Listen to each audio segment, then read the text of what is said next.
Köftelerimi tereyağında kızartmış olduğum pidelerimin üzerine bu şekilde, bakar mısınız arkadaşlar, köftemiz ne kadar ince. Bu köfte değil, Bursa kebabı. Bunun özelliği arkadaşlar, bu köftemizin özelliği ince olmasıdır. Yani döner gibi. Bursa kebabı ismi buradan geliyor. Pişirmeye devam ediyorum.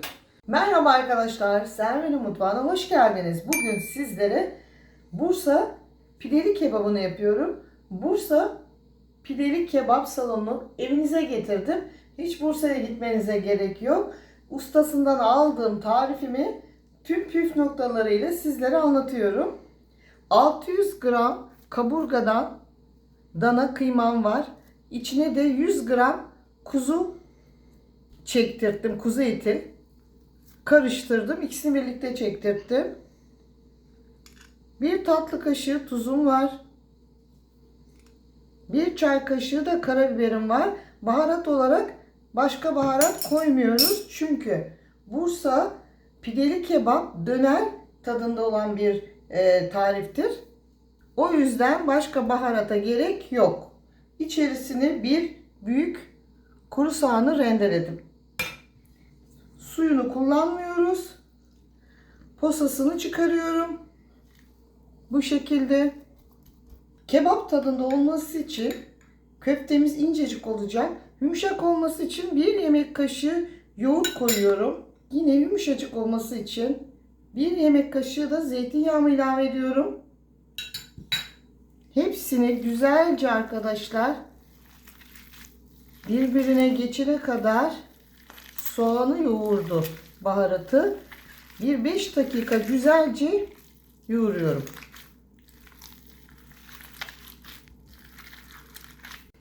Bakın arkadaşlar, pamuk gibi bir köfte hamurumuz oldu. Bir 5 dakika güzelce yoğurdum.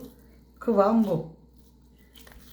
Şöyle yapın, bir de yoğurduktan sonra arkadaşlar mutlaka, ben vuramıyorum ahşap masa, sert zeminde hızlı vurun bu şekilde.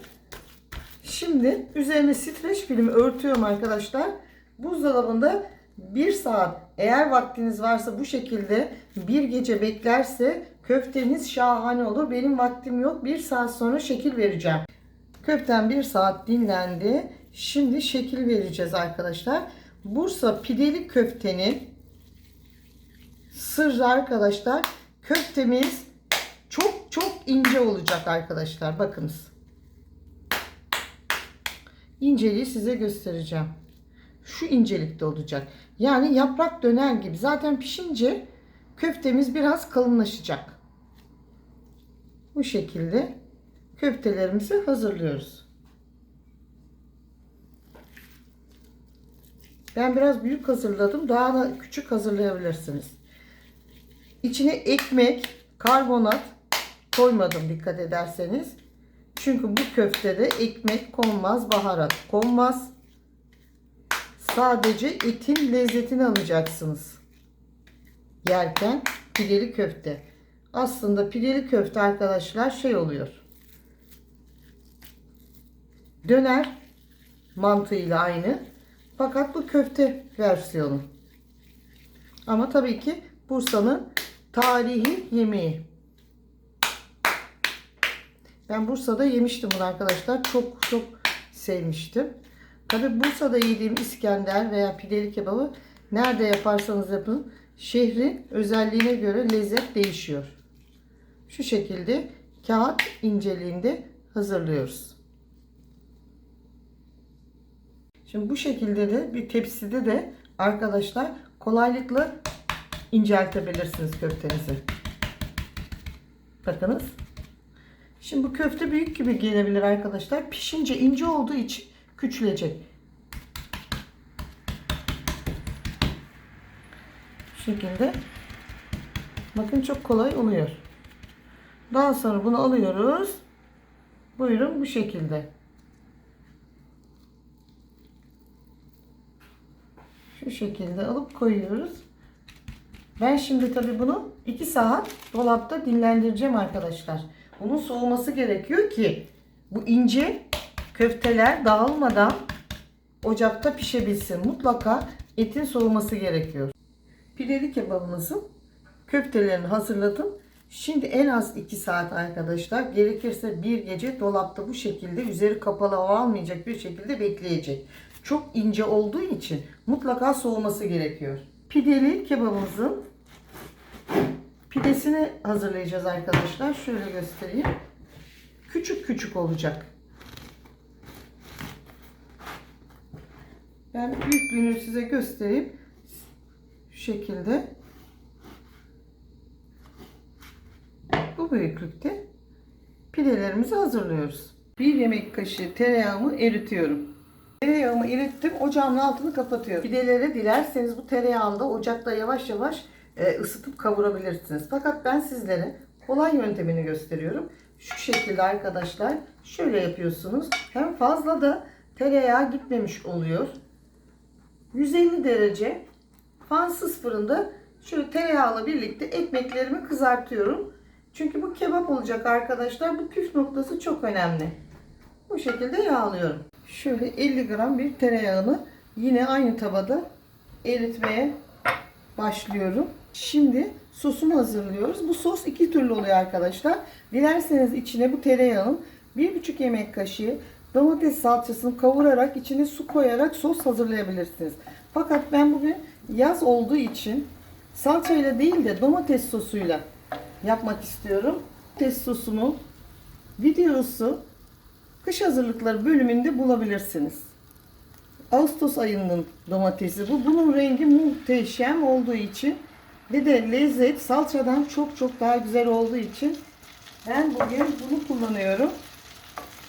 Dilerseniz salçayı hayır derseniz, sosa hayır derseniz 4 tane kabuklarını soymuş olduğunuz domatesin kabuklarının, çekirdeklerini çıkardıktan sonra aynı şekilde tereyağında kavurabilirsiniz. 3 adet kesme şekeri koyuyorum. Burada kesme şekeri çok önemli. Tuz koymuyorum. Domates sosunun tuzu var. Şimdi kısık ateşte hepsini birlikte kaynamasını bekliyorum. Şimdi 2 dakika kaynadı. Domates sosunu bakın suyunu çekti. Bu çok yoğun olduğu için bu şekilde koyamayız. Ne yapıyoruz? Hemen su ilave ediyoruz. Ve kaynadıktan sonra ocağımızın altını kapatıyoruz. Sosumuz bu şekilde hazır. Isınan tavada önce biberlerimi ızgara yaptım. 2 yemek kaşığı tereyağımı eridikten sonra 5 dakika kısık ateşte kaynatıyorum ki o bir yanık yağ kokusu olması gerekiyor arkadaşlar. Çiğ tereyağı değil de. Bakın 5 dakikadır pişmeye devam ediyor tereyağımız. Tereyağımız da hazır. Sosumuzu kaynattık. Sosumuz hazır. Şimdi köfteleri pişirme saati. Şimdi fırında bakın arkadaşlar, tereyağı ile pidelerim çok güzel kızardı, şahane. Şimdi artık kebap için hazır. Dinlenen köftelerimiz şimdi pişmeye gidiyor. Servis tabağım, pidelerim, biberim, domatesim hazır. Tavamızın çok iyi ısındığından lütfen emin olun.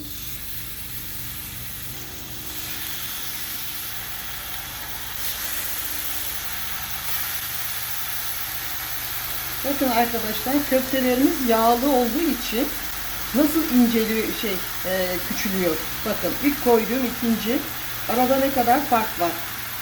O yüzden köftelerinizi küçük hazırlamayınız. Hemen çeviriyoruz. Bakın 1 dakika da köftemiz pişiyor.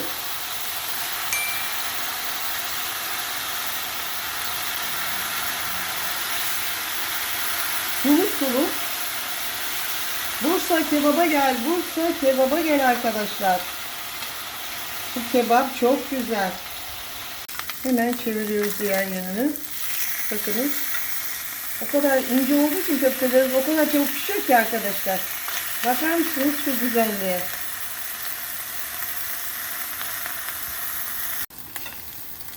Pişen köftelerimi tereyağında kızartmış olduğum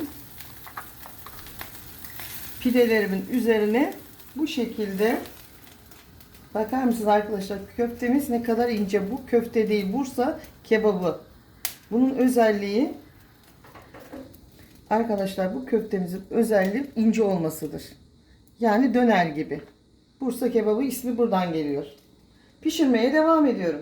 Buyurun. Bursa kebap evinize geldi arkadaşlar. Bakar mısınız şu güzelliğe? Bakar mısınız şu güzelliğe? Buyurun.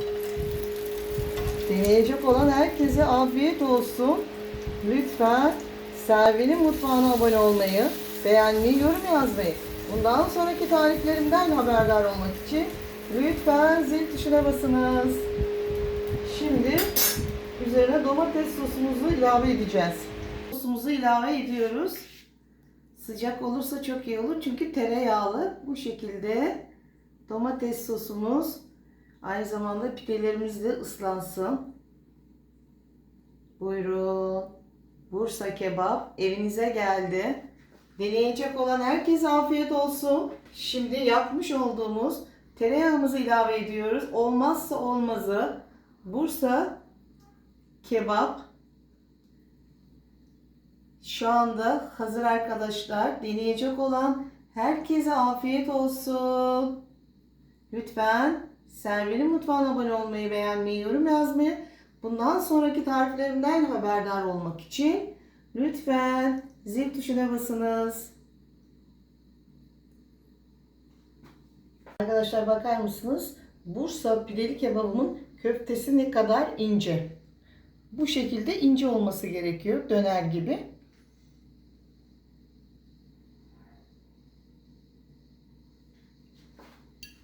Buyurun arkadaşlar. Şimdi sizin için tadım aşaması.